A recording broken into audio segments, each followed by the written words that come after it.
तो सभी खास मेहमानों का बहुत बहुत स्वागत। एक बार तालियां हो जाएं सभी के लिए, क्योंकि दरअसल ये वो लोग हैं जो ऐसी पार्टियों का नेतृत्व करते हैं जो छत्तीसगढ़ के चुनाव में अहम भूमिका निभाती हैं। ऋचा जोगी जी के साथ मैं शुरुआत करूंगी। ऋचा जी, 2000 में छत्तीसगढ़ का गठन हुआ, उसके बाद आपके ससुर अजीत जोगी जी चीफ मिनिस्टर बने, लेकिन उनके बिना अब आपकी पार्टी के लिए किस तरह की चुनौतियां हैं? क्योंकि जो उपचुनाव हुआ उसके नतीजे हमने देखे, उपचुनाव में आपकी पार्टी को हार का सामना करना पड़ा, और अब जब 2023 का चुनाव हमारे सामने है, आपकी पार्टी इसको किस तरीके से देखती है, और सबसे बड़ी चुनौती अब जेसीजे के लिए क्या है? परम श्रद्धेय मेरे ससुर जी, मेरे पिता तुल्य श्री अजीत जोगी जी का तो बहुत कई जाने से हमको बहुत लॉस है, और मैं उनको नमन करती हूँ सबसे पहले। और ये जरूर कहना चाहूंगी कि वो फिजिकली हमारे साथ में नहीं है, लेकिन हमारे दिलों के अंदर वो हमेशा से थे, हैं और हमेशा रहेंगे। छत्तीसगढ़ की एक एक जनता के दिलों में वो बसते हैं। और जब उन्होंने ये पार्टी 2016 में बनाई, तो उन्होंने एक विचारधारा के साथ में बनाई थी कि छत्तीसगढ़ का निर्णय छत्तीसगढ़ में होना चाहिए। छत्तीसगढ़ की जो अमीर धरती है उसमें वहां से हमें गरीबी को हटाना है, और छत्तीसगढ़ का संपूर्ण विकास, ये हमारा विचारधारा है। और इसी विचारधारा के आधार पर हम आगे तक बिल्कुल आसमान से भी और आगे हम चलते रहेंगे और पहुंचेंगे। हेमंत जी, एक बेहद महत्वपूर्ण गठबंधन आपकी पार्टी ने किया है, और इस पार्टी की 7 आपकी सीटें भी डिसाइड हो गई हैं। करीब 53 सीटों पे बसपा लड़ेगी और 37 सीटों पर गोंडवाना गणतंत्र पार्टी। तो ऐसे में ये गठबंधन दरअसल बना कैसे, और इस चुनाव में ये कैसे आपको लगता है कि आपके लिए फायदेमंद होगा? जी नमस्कार। बहुजन समाज पार्टी छत्तीसगढ़ के लिहाज से तीसरी सबसे बड़ी पार्टी है, और ये 1984 से यहाँ पर काम कर रही है, और हर चुनाव में हमारे विधायक जीतते आए हैं, और कई सीटें ऐसी हैं जहां पर हम लोग 1000, 2000, 3000 वोट से हारे हैं। और गोंडवाना गणतंत्र पार्टी का जनाधार भी अच्छा खासा आदिवासी समाज के बीच में है, और गोंडवाना गणतंत्र पार्टी से समझौता होने के बाद निश्चित रूप से छत्तीसगढ़ में बहुजन समाज पार्टी और गोंडवाना गणतंत्र पार्टी की दोनों की सीटें बढ़ेंगी, और हम लोग महत्वपूर्ण भूमिका निभाएंगे सरकार बनाने में। जी, जब कोई गठबंधन होता है हेमंत जी, तो उसमें कई बार तकरार भी होती है, कई बार सीटों को लेकर, उसके बंटवारे को लेकर बातचीत भी होती है। आपके इस गठबंधन में सब कुछ ठीक ठाक है अभी तक? अभी सब कुछ ठीक ठाक है। उसके अलावा भी और भी हमारे समान विचारधारा वाले दलों को साथ लाने की और भी उम्मीद है। इसमें इस गठबंधन में आएंगे, और निश्चित रूप से ये जो गठबंधन है बहुत अच्छा है, इसमें कोई अभी टकराहट नहीं है। संजीव जी, ये जो इंडिया नामक विपक्षी पार्टियों का गठबंधन बना है, इससे लगता नहीं कि आने वाले वक्त में वोट कटेंगे? जब सीट शेयरिंग का वक्त आएगा तब दिक्कतें आएंगी। अभी तो सब कुछ अच्छा लग रहा है, सब कुछ मिठाई है, लेकिन इस मिठाई में कब कीड़े पड़ जाएं, ये समझ में नहीं आ रहा है किसी। देखिए, आपने बिल्कुल ठीक कहा, और एक बात समझिए, ये अलग अलग पार्टियां केवल इसलिए बनी क्योंकि हम वैचारिक तौर पर एक दूसरे से असहमत थे। लेकिन ये भी कहने में कोई गुरेज नहीं है कि आज देश एक अजीबोगरीब परिस्थिति से गुजर रहा है, एक तरह से अनडिक्लेयर्ड इमरजेंसी जैसे दौर से गुजर रहा है। उस दौर में जहां प्रधानमंत्री कहते थे कि टीम इंडिया, तो टीम इंडिया का मतलब क्या था कि जिस प्रदेश की जनता ने जिस सरकार को चुना, उस सरकार के साथ मिलकर प्रधानमंत्री जी देश को आगे बढ़ाएं। लेकिन पिछले 5 साल में आपने देखा कि अगर दूसरे विपक्ष की सरकार जहां पर है, प्रधानमंत्री रातों रात डरा करके, खरीद करके उस सरकार को रातों रात बदल रहे हैं। चाहे मध्य प्रदेश हो या महाराष्ट्र हो, गोवा में देखिए क्या हुआ, दिल्ली में देखिए क्या हुआ। जिस दिल्ली की जनता ने 3 बार भारतीय जनता पार्टी को बुरी तरह नकारा, उस प्रदेश में एक इलीगल बिल के जरिए आप सरकार अपने जनता की शक्ति को छीन लेते हो, आप संवैधानिक पीठ के फैसले को अवमानना करते हो आप। तो लगता है कि अब जब इंडिया अलायंस की बात है, तो उसका मतलब यह है कि जब बात संविधान की आ जाए, जब बात जनतंत्र की आ जाए, तो सबको इकट्ठा हो जाना चाहिए। ये कोई पहला प्रयोग नहीं है, इससे पहले भी इमरजेंसी के दौर में प्रयोग था। आजादी के टाइम में अलग अलग विचारधारा को इकट्ठा होकर आजादी की लड़ाई लड़े। तो बात जब संविधान जनतंत्र को इकट्ठा हो जाना चाहिए, इस इंडिया अलायंस है। ये सफल प्रयोग होगा या असफल प्रयोग होगा?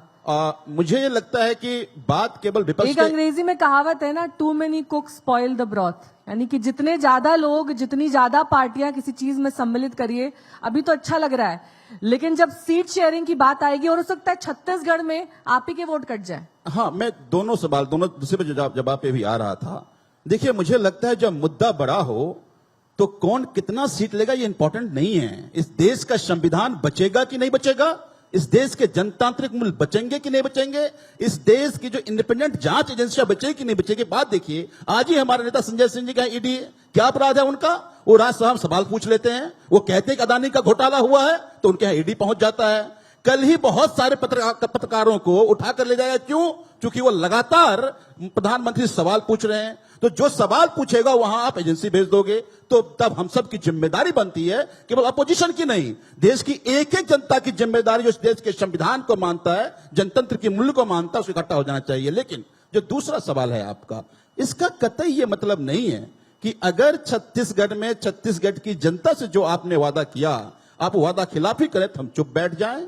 अगर सीजीपीसीएस में अगर घोटाला हो कि उसके चेयरमैन के बच्चों को केवल नौकरी मिले, राज्यपाल के सचिव के बच्चों को केवल नौकरी मिले, तो हम सवाल ना उठाए, ऐसा हो नहीं सकता।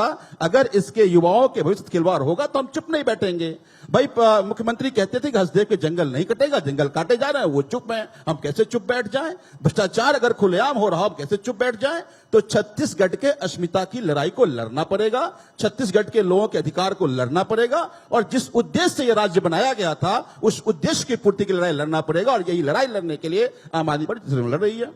विनोद जी, जिस मकसद से आपकी पार्टी का गठन हुआ, उस मकसद की पूर्ति इस राज्य में हो रही है या फिर अनदेखी की जा रही है? क्योंकि बार बार इस वक्त पूरे देश में यह मुद्दा है कि रिजर्वेशन विद इन रिजर्वेशन होना चाहिए।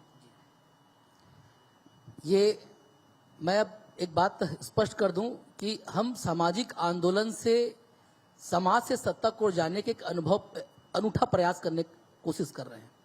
आज तक समाज कभी राजनीति नहीं करता, और विशेष करके आदिवासी समाज अपने रोटी बेटी परंपराओं में मगन रहता है, उनका ये रीति है। लेकिन जब राज्य बना तब ये बात आई थी संसद में कि आदिवासी बहुल संख्या वाले राज्य को बनाया जा रहा है जिससे आदिवासियों का विकास होगा। यहाँ का 61% एरिया शेड्यूल्ड एरिया है, जहां पर भूतलक्षी प्रभाव को देखते हुए संविधान का, केंद्र का या राज्य का कोई भी नीति या विधेयक पारित होगा। लेकिन 23 साल हो गया, आदिवासियों की पहचान बड़े बड़े होर्डिंग में देखिए, नीचे खड़े होते हैं, 70 सरकार कभी चावल बांटता है, कभी चप्पल बांटता है, कभी बोनस बांटता है, यही पहचान रह गई। 9वीं सदी में मध्य भारत में राज करने वाले आदिवासी समुदाय की पहचान इस कदर मिटा दिया गया कि उनके साथ नक्सल नाम अनायास लिया जाता है। आर्टिकल 16(4)(1) कहता है कि जनसंख्या अनुपात में आदिवासियों का आरक्षण दी जाएगी। राज्य बना, हम 32% थे, आरक्षण मिला 20%, किसी ने कुछ नहीं कहा। दोनों पार्टी विधायक थे, आदिवासी विधायक ही थे, आर्टिकल 332 के तहत बने विधायक, कोई आवाज नहीं उठाया। हम लड़े। 2006 में केंद्र से परिसीमन का चिट्ठी आई, परिसीमन में 5 सीट इसलिए खत्म हो गया कि हमारा जनसंख्या 32 था, लेकिन आरक्षण हमको 20 दिया गया। ये दुर्भावना हम लगातार लड़ते आ रहे हैं, और अभी पिछले 5 सालों से आंदोलन, धरना प्रदर्शन, चक्का जाम, विधानसभा घेराव, जेल भरो आंदोलन तक किए। सत्ता पक्ष में 30 विधायक ट्राइबल समाज के, विपक्ष हम 2, 4, 5 सांसद, 1 केंद्रीय मंत्री, कहीं भी किसी संसदीय व्यवस्था में जिक्र नहीं किया कि आदिवासी को 32 मिलना चाहिए। शेड्यूल एरिया का एक नया विधान होता है, पैसा लटपट में बनाए, उसमें भी ग्राम सभा का अधिकार करते। अब समाज करे क्या? हम इतना चिंतित हो गए कि हमारी पहचान, अस्तित्व, लगातार नक्सल एरिया में फर्जी मुठभेड़ के न्यायिक जांच का रिपोर्ट आ गया, आज तक उसको कहीं सार्वजनिक नहीं कर पाए। वो जो गांव के गांव मर गए, 600 गांव उजड़ गए, उनकी चर्चा कौन करेगा? इसलिए समाज ने लगातार आंदोलन के बाद तय किया कि जब तक हमारी आवाज विधानसभा में, लोकसभा नहीं जाएगा, तब तक शायद हमारी संवैधानिक अधिकारों की रक्षा नहीं होगी। इसलिए पहला बार प्रयास कर रहे हैं, और जहां जहां हम आंदोलन तेज है हमारा, वहां समाज की सहमति साथ एक नया भारत निर्वाचन आयोग से सहमति लेकर नया पार्टी गठन किए और एक प्रयास कर रहे हैं कि आदिवासी समाज अपनी आवाज को उठाए। आज तक जितने बजट केंद्र के, चाहे लोकसभा, राज्यसभा या विधानसभा से जितनी बजट ट्राइबल के लिए आज तक पास हुआ है, अगर उस बजट को आदिवासियों में बांट दूं तो जहां तक मैं समझूं सभी क्या है, मर्सिडीज बेंज गाड़ी खड़ी होगी, इतनी बजट हमारे लिए आ चुकी है। लेकिन बजट आया पर पहुंचा नहीं जमीन स्तर पर। आज हमारी हालात आज भी, तो भ्रष्टाचार है, मतलब भ्रष्टाचार भी है, सिस्टम भी कहीं ना कहीं दिक्कत है। और हमारी आरोप तो ये भी ना कि आज सत्ता में 30 विधायक आदिवासी समाज के हैं, वो क्यों नहीं बोलते? तो कहीं ना कहीं राष्ट्रीय पार्टियों में गए हुए विधायक बंधुआ मजदूर की तरह हो जाते हैं, अपनी समाज की बात को रख नहीं पाते। इसलिए समाज पहली बार आंदोलन करते हुए समाज से सत्ता को जाते हुए हमारा राज्य पार्टी गठन किया और इस बार हम 50 सीटों में लड़ेंगे। 50 सीटों पर लड़ेंगे आप। 29 ऐसे सीट है जो हमारा रिजर्व है, जहां हमारी जनसंख्या वोटर 50% से वो है, और 20 सीट ऐसी है जहां हमारी वोटर संख्या 50,000 से लेकर 1 लाख से 1.25 लाख तक है, जहां आदिवासियों के अधिकारियों को कोई पूछ परख नहीं होता। उसके साथ ही हम छत्तीसगढ़ प्रदेश के अन्य समाज भी जहां जहां हमारे विचार के साथ आएंगे, उनको भी हम प्रत्याशी बनाने की कोशिश करेंगे और सहमति देंगे। रिचा जी, 2018 में आप बसपा में शामिल हो गई, अकलतारा सीट से लड़ी, वहां से हार गई। बसपा में शामिल होने की वजह क्या थी? ये पारिवारिक वजहों से आपने किया या राजनीतिक वजहों से? पारिवारिक या राजनीतिक, तो खैर ये दोनों ही सवाल गलत हैं।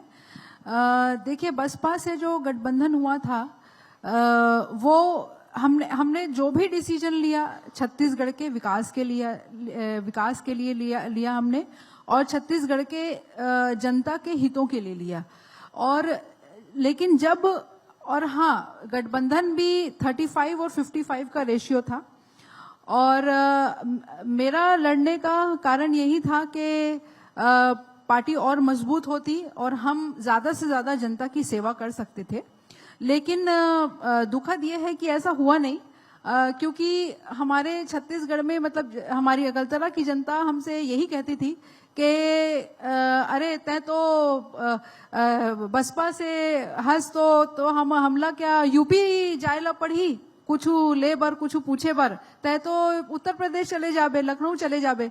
तो ये हमारी जनता की एक पुकार थी जो मुझ पर तक पहुंची। तो ऐसा हुआ मामला। लेकिन हमने जो भी डिसीजन लिया वो छत्तीसगढ़ और छत्तीसगढ़ के रहने वाले एक एक अंतिम व्यक्ति के विकास के लिए लिया। नवंबर 2020 में मरवाही विधानसभा उपचुनाव हुआ, उसमें आपका जो जाति प्रमाण पत्र था उसे रद्द कर दिया गया, आपके खिलाफ एफआईआर दर्ज हुई, आपके पति का भी प्रमाण पत्र रिजेक्ट कर दिया गया।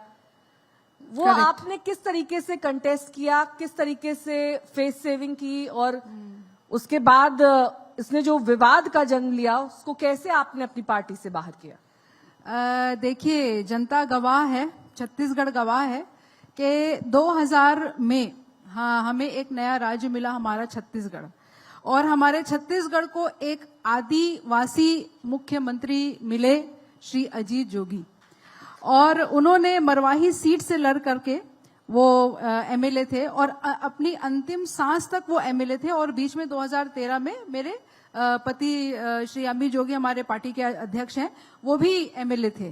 तो अब हाँ, और दूसरा, अब आज का ये समय है, आज ये दिन आ गया है कि मैं श्री अजीत जोगी जी की बहू और उनका बेटा श्री अमित जोगी, जो ऑलरेडी विधायक रह चुके हैं, वो भी कांग्रेस पार्टी में थे हम लोग तब, तो अब हमसे ये सवाल होता है कि आप आदिवासी नहीं हैं।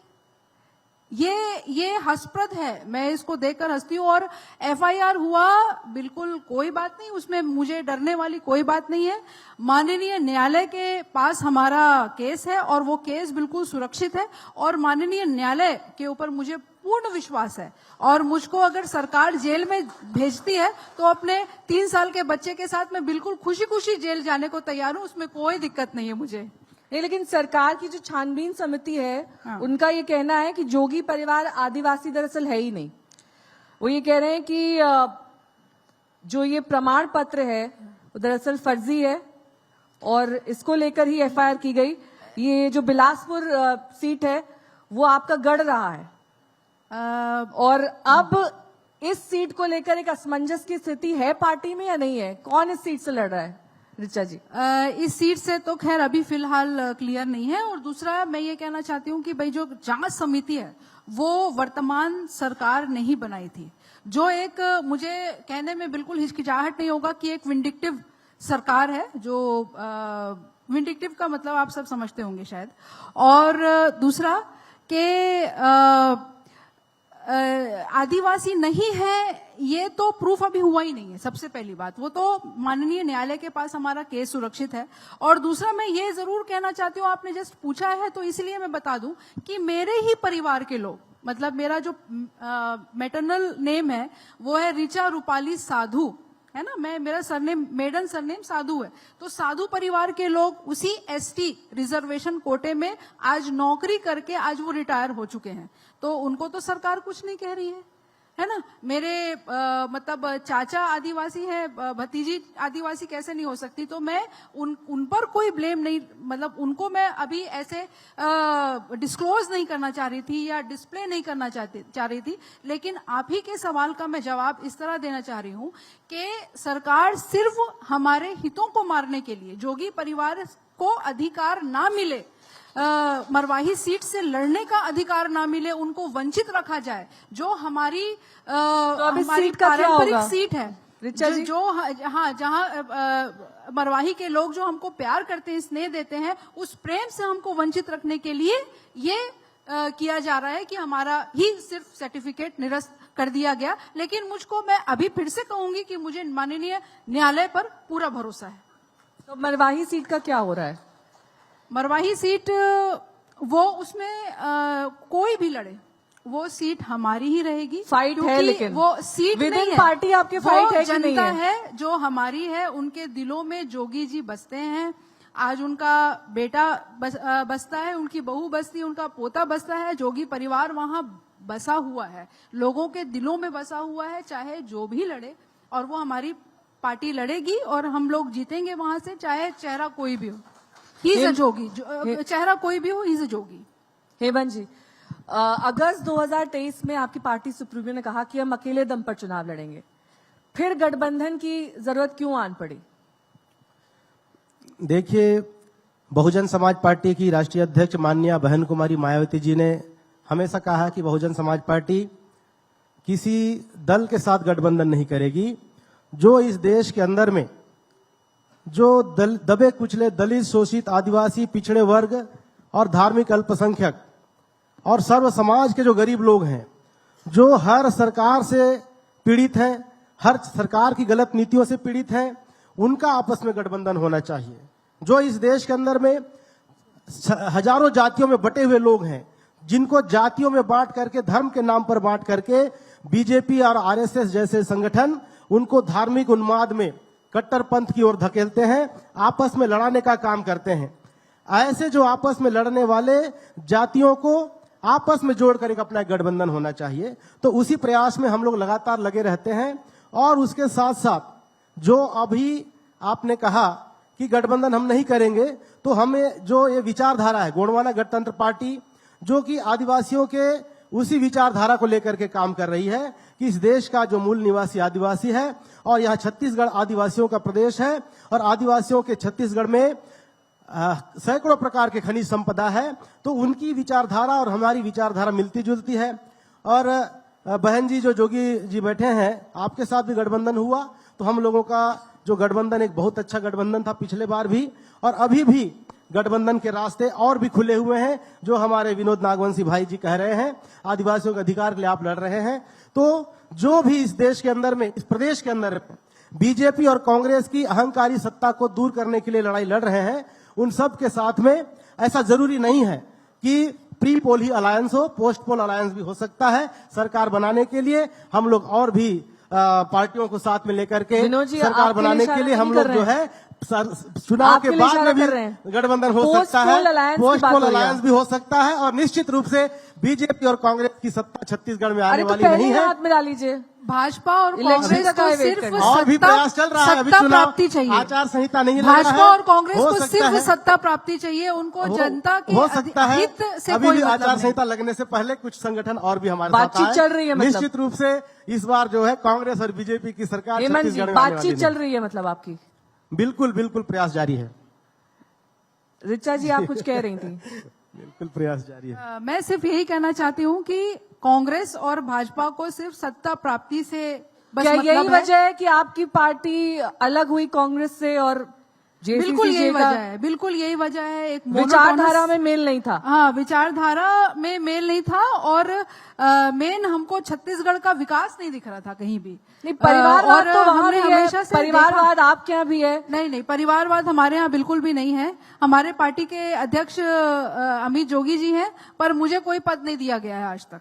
मैं बिल्कुल आपको इस बात का अफसोस है या No. फिर आप ये कह रही हैं कि आपके यहाँ परिवारवाद नहीं, इसीलिए आपको पद नहीं मिला है? नहीं नहीं नहीं, परिवारवाद नहीं है और ना तो होना चाहिए, और मैं इससे कोई ऐसा दुखी नहीं हूं कि मुझे कोई पद नहीं दिया गया है, और होना भी नहीं चाहिए परिवारवाद। और मैं यही कहना चाह रही थी कि जो दो राष्ट्रीय पार्टी हैं हमारे इस संसार में, इस दुनिया में, इंडिया में, उनको सिर्फ और सिर्फ सत्ता प्राप्ति से मतलब है। चाहे वो जनगणना करवा लें, चाहे वो आरक्षण करवा लें, तो वो ऐसे मतलब कभी कोई कार्ड ऐसा खेलते हैं। और एक देखिए, मैं नकारात्मक मुझे एक बहुत असंवेदनशीलता मैं देखती हूं कि एससी का जो 1% है, जिसको वाकई में मैं कहना चाहती थी और आपके सामने रखूंगी कि वो 16% से इन्होंने घटा करके 12.82% कर दिया।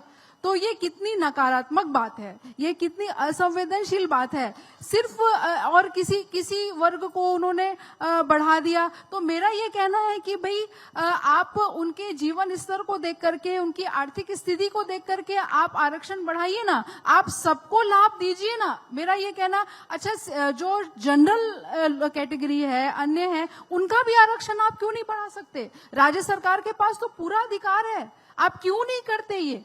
हाँ, आप सिर्फ एसटी, ओबीसी, एससी यही कार्ड खेलते रहते हैं। और मैं ये जरूर बताना चाहूंगी कि हमारी जब सरकार आएगी तो हम 95% स्थानीय लोगों को आरक्षण देंगे, ताकि छत्तीसगढ़ में जितनी स्थानीय संस्थाएं हैं वहां पर हमारे छत्तीसगढ़ के जो लोग हैं वो काम करें, उनको सुविधाएं प्राप्त हो, उनको एडवांटेज मिले। संजीव जी का जवाब ले लेते हैं। देखिए, इस बात से मैं बिल्कुल सहमत हूं कि अगर समाज को पैरिटी पे लाना है तो जो पिछड़ा है उसको आपको उचित रिप्रेजेंटेशन देना पड़ेगा, और देना चाहिए, तभी सोशल इक्विटी आएगी।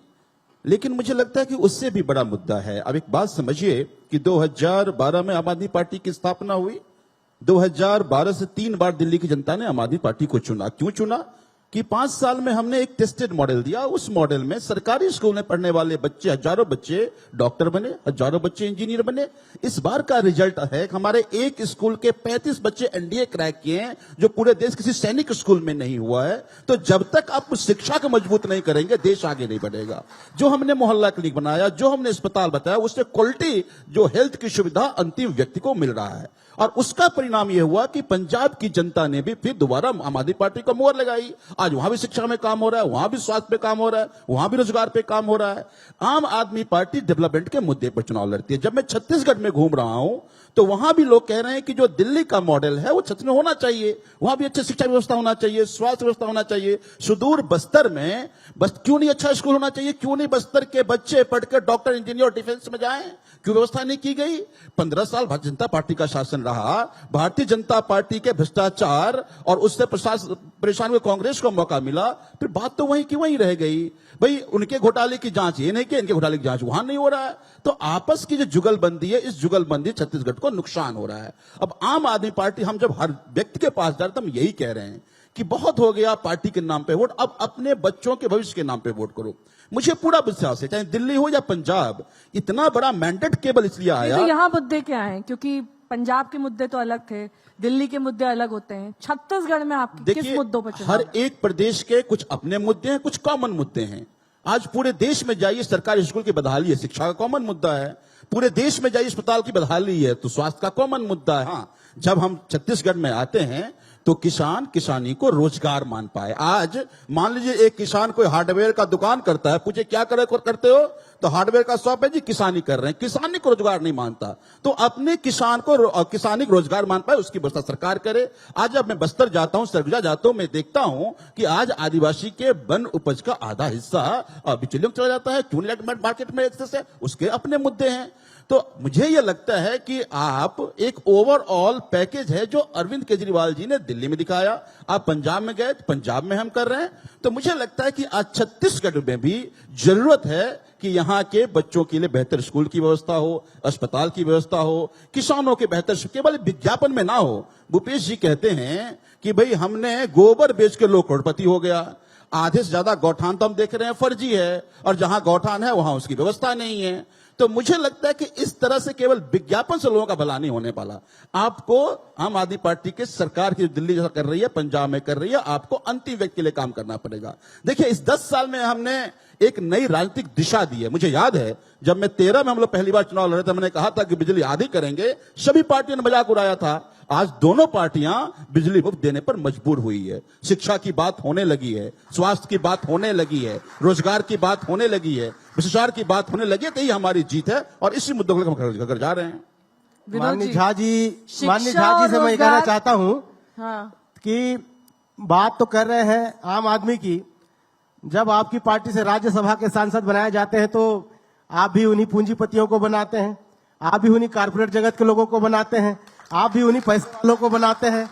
बात तो करते हैं आम आदमी की। अब छत्तीसगढ़ में आप किनको राज्यसभा में शराब आपने घोटाले बताइए। में भी नाम आ जाता है। मुझे तो लगता है कि छत्तीसगढ़ के, मैं उम्मीद करता हूं धन्यवाद देंगे कि छत्तीसगढ़ के एक बेटे को हमने पंजाब से राज्यसभा भेजा है। केवल उसकी क्वालिफिकेशन ये है कि वो पढ़ा लिखा है, अच्छा काम कर रहा है, लोगों की भलाई के लिए काम कर रहा है। आज तक छत्तीसगढ़ के राज्यसभा से बाहर के लोग जाते थे, पहली बार छत्तीसगढ़ का बेटा जाकर किसी दूसरे राज्य से राज्यसभा का सांसद बना है, तो इससे बड़ी उपलब्धि कुछ हो नहीं सकती। आप छत्तीसगढ़ की महिलाओं के लिए क्या कहना राज्यसभा क्यों नहीं चाहेंगे? भेजा? आम आप कार्यकर्ता आम को आदमी पार्टी जो मेहनत छत्तीसगढ़ की करता है, महिलाओं के दरी लिए क्या बिछाता कहना है, चाहती कुर्सी है? लगाता है, एक-एक करके। पार्टी के लिए काम हमारे करता है। छत्तीसगढ़ की जो महिलाएं हैं उनकी आर्थिक स्थिति कितनी कमजोर है, क्या आपको पता है? यहाँ पर महिलाएं सिर्फ आंगनबाड़ी में काम करती हैं। यहाँ की महिलाएं, छत्तीसगढ़ की गांव की जो महिलाएं हैं वो स्व सहायता समूह बनाती हैं, वो भी कर्जा यहाँ उठाती पर हैं। इन्होंने महिलाओं का जिक्र नहीं किया, बेहतरीन सेवा है, लेकिन तो पंजाब इनके में लिए आप क्या करना महिला चाहते हैं? इनके लिए एक महत्वपूर्ण मुद्दा था, मैनिफेस्टो में शामिल किया इन्होंने, और एक बड़ी वजह भी बना इनकी जीत की वहां पर। लेकिन यहाँ पर एक भी बार इन्होंने जिक्र नहीं किया। मैं उस पे भी आता हूं। देखिए, अभी दिल्ली और अरविंद पंजाब केजरीवाल में जी ने 10 अंतर है, गारंटी दी दिल्ली है। और 10 गारंटी में छत्तीसगढ़ में एक अंतर गारंटी है। ये है कि 18 साल से ऊपर की जो भी शराबबंदी के लिए लड़कियां आप क्या और बोलते महिलाएं हैं? हैं उनको 1000 रुपया दिया जाएगा। आपको पता है कि दिल्ली में महिलाओं के लिए बसों की यात्रा हमने फ्री करी हुई है। यहां तक भी पहले सरकारी ट्रांसपोर्ट नहीं, सरकारी ट्रांसपोर्ट व्यवस्था करना पड़ेगा, फिर उसके बाद वो सारी सुविधाएं देनी पड़ेगी। तो मुझे लगता है कि आम आदमी पार्टी, देखिए, एकमात्र ऐसी पार्टी है जो केवल कहती नहीं, कोई हवा में बातें नहीं करती है। हमने जो वादा किया वो पूरा किया। हमने छत्तीसगढ़ में कहा है कि वादा नहीं है, गारंटी। अभी हमने 10 गारंटी दी है, क्या उस है गारंटी 10 को लेकर गारंटी एक एक घर जा रहे हैं। मैनिफेस्टो में क्या होगा आपके? मैंने अभी तो कहा, हमने शिक्षा को लेकर गारंटी ठीक दी है, है, पहला हमने शिक्षा, स्वास्थ्य को लेकर गारंटी स्वास्थ्य, दी है, हमने बिजली को लेकर गारंटी बिजली, दी है, हमने पानी को लेकर गारंटी पानी। दी है, हमने महिलाओं को 1000 रुपए जो 18 साल से ऊपर है उनको लेकर वही गारंटी दी मॉडल है, पंजाब वाला, जो पंजाब की पॉलिसी ठीक है। है, जो बिल्कुल पंजाब विनोद की कुमार पॉलिसी है। जी, क्योंकि आप यहाँ की राजनीति को बेहतर तरीके से समझते हैं, और अगर इसका नेहा जी, आकलन किया सबसे- जाए, नहीं, एक बार, रमन सरकार वर्सेस बघेल सरकार, किसने कितने वादे पूरे किए? क्योंकि बघेल सरकार तो कहती है हमने 90% वादे पूरे कर दिए। अब ये नई पार्टी, इनकी एंट्री हुई है, ये कह रहे हैं कि जो जो नहीं कर पाए हम करेंगे। शिक्षा, रोजगार इनका मुख्य एजेंडा दिखाई दे रहा है। आपको लगता है जमीनी स्तर पर अगर 15 साल एक पार्टी रही, उसके बाद 5 साल एक पार्टी रही, वो सिर्फ मैनिफेस्टो के 90% क्या 9% वादे पूरे कर दे तो प्रदेश का भला हो जाएगा? नेहा जी, एक जो बहुत कठिन प्रश्न है इस प्रदेश के लिए, अगर पूर्व सरकार ने जख्म दिया तो इस सरकार ने कुरेदा है। 12 सूत्री मांग 56 सूत्री बदल गए। एक भी मांग न बीजेपी सरकार ने पूरा किया, न कांग्रेस सरकार ने, न बुला के पूछने का प्रयास किया। रही बात, बहुत सारी योजनाओं की बात करते हैं, मैं किसी का आपत्ति नहीं करता हूं। जहां पर 30 जगह 30 गांव के लोग 2 साल से आंदोलन करने बैठे हैं, उसको स्कूल में कैसे ले जाएंगे? जहां का 600 गांव वीरान हो गया है, 2.5 लाख लोग अगल बगल के प्रदेश में भूखे, गरीब और भीख मांगने की नौबत पे जी रहे हैं, उनके साथ न्याय कैसे होगा? एर्राबोर, एडेस्मेटा, सारकेगुड़ा में पूरा गांव का गांव को जला दिया गया। नक्सल के मान में घुस के नक्सली मारे कहा गया था। बाद में वो बेगुनाह आदिवासी कोई पूजा पाठ के लिए गया है, कोई जंगल में गया है, उसकी चर्चा कैसे करेंगे? 150 गांव वन ग्राम है जिसको किसानी की महत्व ही नहीं है, उनको जिम्मेदारी नहीं है कि वो धान बेच सके, उनको हक अधिकार नहीं किसान बनने का। ये ऐसे कठिन चीजें हैं जिसमें आज तक कोई सरकार सोचने का प्रयास ही नहीं करता। गरियाबंद के पास में एक जगह है, उसका नाम है सुपेबेड़ा। उस पर भी मैं आपका ध्यान केंद्रित करना चाहूंगी, आपको जी, याद वहाँ दिलाना भी है, चाहूंगी प्लस कि आज भी- वहाँ पर लोग किडनी की बीमारी से मर रहे हैं। वहाँ का पानी बहुत दूषित है, आप लोगों को पता आज होगा। भी तो वहाँ के लिए सरकार क्या कर रही है? अभी तक वो प्रॉब्लम अनरिसॉल्व है। हम सरप्लस बिजली की बात करते हैं, आज भी बहुत सारे गांव में बिजली नहीं है। शराबबंदी का वादा करते हैं, जबकि- शराब की 662 दुकानें संचालित हैं। कोयला है अगर ना? देश को हर देता है, तीसरे दिन छत्तीसगढ़ महिलाओं पर देता है, अपराध होता शेड्यूल है। एरिया से। लोहा अगर इस देश को जाता है शेड्यूल एरिया से, छत्तीसगढ़ से। 100% टीन अगर इस देश को जाता है तो बस्तर से आता है। अब इसके बाद भी अगर आदिवासी गरीब बोल के विकास करने की कवायद करोगे तो 76 साल में आप लोगों ने किया क्या? मैं राष्ट्रीय पार्टियों से इसलिए प्रश्न करता हूं, ये जानते हैं आदिवासी जाएगा कहां? आंदोलन, धरना, प्रदर्शन, यहां वोट नहीं देगा तो यहां वोट देगा। इसलिए मजबूर होकर इस बार समाज ने फैसला किया कि हम अपनी खुद की सरकार बनाएंगे और निश्चित ही इसमें आगे जा रहे हैं। और बहुत तो सारी ये समस्या जातिगत जनगणना होना ठीक है या फिर नहीं है? और ऋचा जी, आपको भी इस पर जवाब देना पड़ेगा कि इसमें आपकी कहूंगा- पार्टी का क्या रुख है जातिगत जनगणना? जातिगत जनगणना बिल्कुल हम इसके हित में है, लेकिन चाहे वो जातिगत जनगणना हो, चाहे वो आरक्षण हो, वो जनता के हितों के लिए होना चाहिए, विनोद ना जी। कि सत्ता प्राप्ति मात्र के लिए होना अभी तो चाहिए। आदिवासी समाज अपने अलग से जनगणना कालम की लड़ाई लड़ रहे हैं। 1951 से 1976 तक हमारा अलग से जनगणना कालम था। अब वो जनगणना कालम चला गया तो ये स्पष्ट हो नहीं पाता कि हमको अधिकार में कहां कहां दिया जा रहा है, कहां कहां रोका जा रहा है। संविधान में बहुत सारी आप बातों कह को रहे क्लैरिटी नहीं है और स्पष्ट नहीं, होना चाहिए। पहले हमारा अलग से कालम था जनगणना अच्छा। कालम, अब हटा दिया गया। तो जो आर्टिकल 16(4) आर्टिकल 335 आर्टिकल 332 आर्टिकल 340 स्पष्ट प्रावधान है आदिवासियों के लिए। वो गरीबी के नाम से नहीं है। जो लोग कहते हैं ना आर्थिक आधार, तो 9वीं शताब्दी के इतिहास देखिए, पूरा मध्य भारत में आदिवासी राजा रहे हैं। रायपुर को बसाने वाला राजा राय सिंह जगत, फिंगेश्वर का राजा तय करता था कि मध्य प्रदेश में मुख्यमंत्री कौन बनेगा। लेकिन आज जो कवायद चला है मनगढ़ंत बातों की, 23 सूत्री मांग हमारा आज भी यथावत है। कांग्रेस सरकार 2018 में बनने के पहले रावण भाटा में आज के पूरा ट्राइबल विधायक मंत्री हमारे साथ आंदोलन किए और पूरी बातों पे टिक लगाए कि हम पूरी बात मान लेंगे। आज निरुत्तर है, क्योंकि उनको तो कारपोरेट घरानों को आगे बढ़ाना है। अगर आदिवासियों का भला कर दिया तो टीन लेने कौन देगा? लोहा का हम रॉयल्टी मांग लेंगे, कोयले का हम रॉयल्टी मांग लेंगे, हमारे गांव जोड़ने से रोक लेंगे, हम 1 ग्राम में अधिकार मांग लेंगे। नहीं, लेकिन कुछ लोग तो अपनी राजनीतिक रोटियां सेक रहे हैं ना। जातिगत जनगणना बिहार में अनाउंसमेंट हो गया, वहां पर किसका परसेंटेज है? नहीं जी, मैंने जातिगत जनगणना इसलिए उसकी बात नहीं किया। मैंने कहा ट्राइबल्स की अलग से कॉन्स्टिट्यूशनल प्रक्रिया होनी चाहिए, क्राइटेरिया है, क्राइटेरिया होनी चाहिए। पारंपरिक अधिकार है। और एक और बात, 13(3) का इस देश की कानून में यह कहता है संविधान में, अगर कोई बात में फंस गया तो आदिवासी रूढ़िजन्य परंपरा को भी कानून का अधिकार है। ये बहुत सारे जो लॉ इस संबंध में मेरा ये कहना है, तब आता है जब आपको अलग से वो कालम हो। आज हमारी संख्या अस्पष्ट है, 605 जनजातियां हैं, उनकी स्थिति क्लियर नहीं है। कहीं पर ट्राइबल में आ रहा है, कहीं एससी में आ रहा है। गोंड जाति यहाँ ट्राइबल में, वहाँ एससी लिखा रहा है। अगर हमारा एक अलग से कालम होगा, मैं जातिगत जनगणना में, क्योंकि देश में तो 6000 ज्यादा जाति होंगी, लेकिन सभी को अपना अगर आइडेंटिटी अगर कोई जाति का है, जैसे ट्राइबल की अपनी एक आइडेंटिटी होती है, अगर किसी का आइडेंटिटी अगर बन रहा है तो देना चाहिए। तो समाज के जिस वर्ग के लिए आप लड़ाई लड़ रहे हैं, अलग बात है। जिस वर्ग के लिए आप लड़ाई लड़ रहे हैं, जिनके हितों के लिए आप लड़ाई लड़ रहे हैं, उनके लिए क्या हितकारी है? ये जातिगत जनगणना होनी चाहिए, नहीं होनी चाहिए, पारदर्शी होनी चाहिए, और जिस तरीके से बिहार में मॉडल है वही बाकी राज्यों में भी होना चाहिए? क्या अलग मापदंड होने चाहिए हर राज्य? देखिए, अगर संसद में अचानक 50% का क्राइटेरिया क्रॉस कर दिए, अब तक कहा जाता था कि 50% से वो आप ले नहीं सकते, लेकिन 10% तत्काल दे दिया गया आर्थिक बिहार पे। तो ये तो कहीं ना कहीं इस देश में क्लियर होना चाहिए कि कौन कितने निवासरत हैं, उनकी आइडेंटिटी क्या है, क्योंकि हर जातियों की अपनी कोई ना कोई आइडेंटिटी होती है। हम देश प्रदेश छोड़ने के बाद भी हमारी आइडेंटिटी होती है, हम इस गांव के हैं, इस समाज से हैं, इस परंपरा से, इस मूड़ा से हैं। तो अगर आइडेंटिटी किसी के है तो रहना चाहिए। देश के संविधान में सबके लिए स्पष्ट प्रोविजन है, लेकिन आज हो क्या रहा है, हेमंत जी कुछ कहना बहुसंख्यक चाह रहे हैं। समाज मेरा ये कहना है दबा हुआ है कि और हम लोग कॉर्पोरेट पूरे लाइन में है। छत्तीसगढ़ के लोग बैठे हैं, यहाँ आदिवासी भी है, ओबीसी भी है, शेड्यूल कास्ट भी है, सवर्ण भाई भी है, धार्मिक अल्पसंख्यक समाज भी है। और यहाँ की जनसंख्या 2.5 करोड़ की जनसंख्या अगर मानते हैं, और इस छत्तीसगढ़ का बजट 1,21,500 करोड़ का बजट पिछले साल माननीय भूपेश बघेल जी ने पेश किया, और अगर यहाँ पर राजस्व की सही वसूली हो जाए तो निश्चित रूप से मेरा मानना है कि छत्तीसगढ़ का बजट, आगामी बजट 2 लाख करोड़ का होगा। और उस 2 लाख करोड़ में हम छत्तीसगढ़ वासियों को किसी भी प्रकार से किसी को कोई कमी नहीं होगी, चाहे वो ब्राह्मण भाई हो, चाहे वो ठाकुर भाई हो, चाहे वो मुसलमान भाई हो, चाहे वो आदिवासी भाई हो, चाहे वो शेड्यूल कास्ट का भाई हो, चाहे कोई भी हो। 2.5 करोड़ आबादी क्या होती है? ये छत्तीसगढ़ है। नहीं, विनोद ये जी कह रहे थे छत्तीसगढ़ कि ऐसा पैसा राज्य पूरा है पहुंचेगा जिसकी- तब तो भला जिसका होगा ना। राजस्व अगर यहाँ अरे पर सही पैसा ही वसूली नहीं हो पहुंचता है जाए, यहाँ पर। यहाँ कोई कमी नहीं रहेगा, हर व्यक्ति करोड़पति होगा। नहीं, विनोद जी ये कहते हैं कांग्रेस और मर्सिडीज बीजेपी होगी के फिर लोग हर सही- आदिवासी सही के पास। बंटवारा नहीं करते हैं।